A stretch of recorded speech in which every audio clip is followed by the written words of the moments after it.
انا عارف انت عايز يبقى ليك هيبه، عايز الناس تحترمك وتقدرك وتبقى كلمتك مسموعه، يبقى كلامك ليه وزن ومتقدر والناس بتحب تسمع. ركز معايا كويس، هقول لك 8 حاجات تخلي الناس تحترمك. على فكره الناس كلها عارفه معظم الحاجات دي بس مش عارفينها على حقيقة بوضوح. لو انت مش هتكمل الفيديو للاخر او مش من نيتك انك تشوفه بجد فما تشوفش الفيديو ده جد.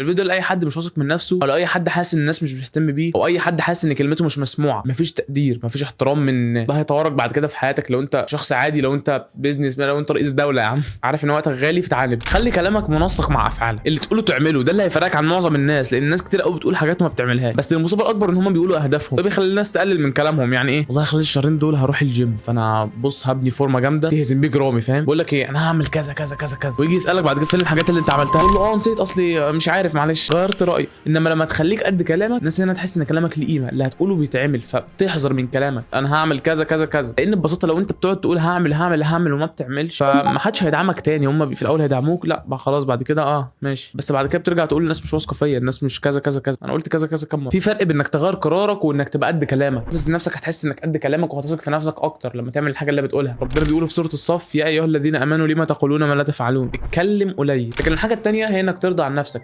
هتثق في نفسك بجد، حب نفسك، تحترم نفسك. لو انت مش محترم نفسك، ما لو انت مش محترم نفسك ما فيش حد هيحترمك، لان لو انت احترمت نفسك ده هيقدم الناس هتحترمك. لو انت مش محترم نفسك فمين اللي هيحترمك؟ انت مش محترم نفسك. في واحد صاحبك كده اكيد هتلاقيه بارد، بيقعد يرزع على الناس، مش عارف ايه. الناس ممكن يبقى بتحبه وملميه حواليه، بس في الاخر مش بتقدره. تلاقيهم في الاخر بيروحوا لشخص تاني، هم فعلا اللي بيسمعوا كلامه، هم فعلا اللي بيمشوا وراه. المهم هنا عشان ما توهكش انك تعرف نفسك وتتصالح مع عيوبك، يعني تقدر نفسك من جواها، لان الناس هتحترمك بعد كده. نقط ضعفك دي مالكش دعوه بيها دلوقتي، انت تركز على نقط قوتك، تقوي النقط بتاعت قوتك. نقط ضعفك دي ما حدش شايفها غيرك، سيبك منها، وكله مركز على نقط ضعف. فده بقى اللي هيفرقك عن الناس، انك تركز على نقط قوتك، انك تبقى واثق من نفسك من جواك. ومن اهم الحاجات اللي هتساعدك تبقى واثق من نفسك من جواك، انك النقطه الاولى اللي هي تبقى تخليك قد كلامك. وانا هنا كنت في غلطه بعملها، اللي انا بدي قيمتي على حسب الناس. والله الناس مبسوطه مني او كده يبقى انا خلاص مبسوط، الناس مقدراني، الناس شايفه ان انا واثق من نفسي يبقى انا كده مبسوط. لو عكس كده ابقى زعلان ومتضايق من نفسي. مش الناس هي اللي تحدد انت هتبقى مبسوط او واثق في نفسك ولا لا. مش عشان شكلك مثلا الناس قالت لك شكلك حلو فانت كده واثق من نفسك. عملنا قبل كده فيديو قصير بيلم اسرار الثقه بالنفس، هتروح تشوفه بعد الفيديو ده لو فعلا عايز تثق في نفسك. ده السر الحقيقي. بس الخلاصه من النقطه دي انك تبقى واثق من نفسك بجد عشان الناس تبقى واثقه فيك. تعالى كده نبص مثلا على شخصيه دونالد ترامب، لو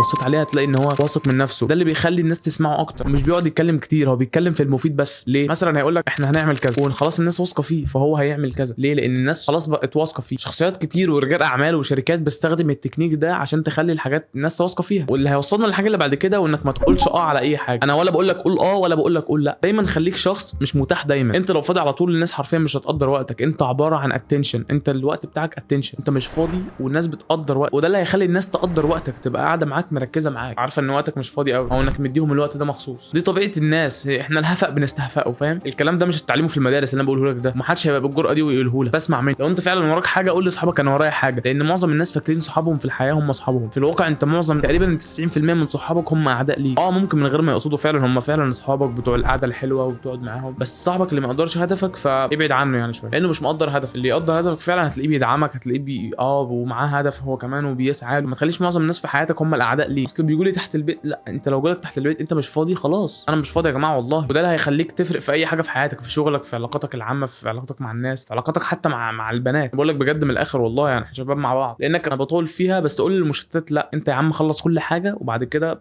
افضى براحتك. الصحه ممكن ترجع والفلوس بتروح وتيجي، وقالها محمود المليجي، بس الوقت عمره ما بيرجع. بس اهم نقطه هنا وانا عايزك تعملها، انك فعلا لو انت فاضي عادي يا عم، لو عايز تخرج اخرج، انا ماليش دعوه. ما تبقاش فاضي وعامل نفسك مش فاضي واللي هو الروش بقى. لا مش عايزين كده. وقولوا لي رايكم برده كده في الكومنتات في النقطه دي. انزل دلوقتي اكتب في كومنت عايز تضيف عليها حاجه. 4 الرجاله بيلتزموا بالمواعيد، الرجاله الصح بيلتزموا بالمواعيد. الفيديو ده الرجاله والبنات لازم فعلا تقدر وقت الناس وتحترم وقت الناس عشان يحترموك. قدر الناس مهما كانت مكانتهم، احترم مواعيدهم، يعني احترم مواعيد. الحاجه اللي بعد كده، تخيل معايا لو 2 صحابك، واحد بيجي في ميعاده على طول وواحد مش بيجي في ميعاده على طول، هتحترم مين؟ اكيد في حد من اصحابك كده. خليك هادي الاعصاب، اي حاجه تحصل لك ماشي ايه يعني مش فاهم ده الحاجه حصلت، خليك هادي الاعصاب دايما، لان قليل قوي من الناس اللي على الكوكب هنا هتلاقيها هاديه او واثقه في نفسها كده، او بتتقبل الفشل وبتتقبل المشاكل اللي بتحصل لها، بتتقبل الرفض. معظمنا بيخاف يترفض، والله انا خايف اروح البتاع دي فترفض، والله خايف اروح افشل، والله انا المشكله دي مطربها حياتي. خليك هادي الاعصاب لان كل حاجه هتتحل. اعرف ان الحياه ثانيه وهتختفي. لازم كمان تعرف انك موجود لسبب معين، ده اللي هيخليك تبقى بارد، لان ناس كتير عايزك تبقى جبله كده بارد، فاهم؟ رد فعلك هادي، ناس قليله كده. الفيديو الجاي يا جماعه عن الصلابه النفسيه، انا بقول لك كل الفيديو الجاي هيبقى عن ايه، ركز معايا. ناس كتير قوي في في عصرنا ده بقتش مستحمله اي حاجه، بقتش متحمله اي حاجه، اي ضغط اي حاجه مش متحملاه. ده اللي هيفرقك عن 99% من الناس، وده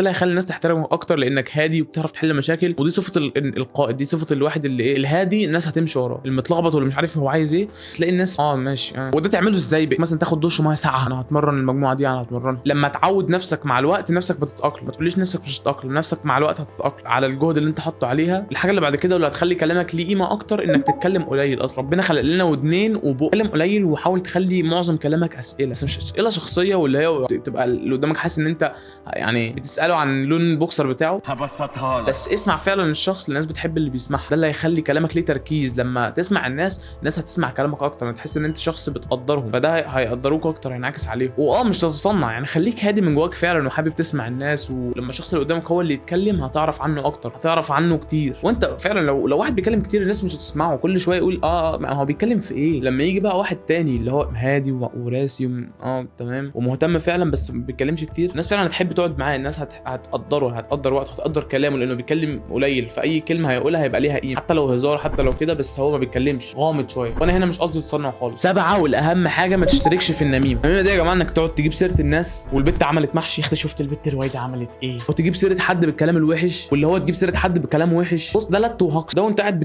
بتلف صباع محشي ولا بتلف سجاره حشيش. صراحه لو انت فاضي من جواك هتقعد تغير من ده وتجيب سيره ده وده وده وده لانك فاضي، وده اللي هيخليك مميز. فما تجيبش سيره الناس ولا بالحلو ولا بالوحش، بس لو جبتها هاتها بالحلو شويه، ولو بالوحش يا عم يعني انقد بالراحه، نقد بالناء. والله نفترض انا مثلا والله كريم زين ده شخص كذا كذا كذا حلو والله، بس فيه كذا كذا كذا. دايما نتكلم عن الناس واذكرهم من غير مجاملات. وحتى لما تقعد مع حد ما تنمش عليه وهو قدامه، يعني ما تقعدش تقول له انت بص كده، او تنمش عليه او تطبل له ومجاملاته خلاص. المجاملات ممكن تنفع لو بهزار وكده، بس فعلا لو حاجه حلوه قول حلو، قدر مجهود الشخص اللي قدامك. لو حاجه حلوه فعلا قول حلو، هو خد فيها مجهود قال حلو. لو بالذات البنت اللي معاك او خطيبتك مثلا هتلاقي مثلا هي والله الحجاب ده بتاعها جميل قوي. ولو حاجه وحشه ما تقولش حلوه، قول فعلا وحشه بس قولها بطريقه حلوه. الناس بتحب اللي بيركز مع الناس، بتحب اللي بيذكر اسمها، يعني نادي الناس باسمها. الحاجات الوحشه والكلام الوحش عن الناس قدامهم او بعيد عنهم يخليك شخص يعني مش عارف اقول الصراحه. والذين لا يشهدون الزور واذا مروا باللغو مروا كرام. اخر حاجه بص في الناس وانت بتتكلم، خلي اي كونتاكت كده،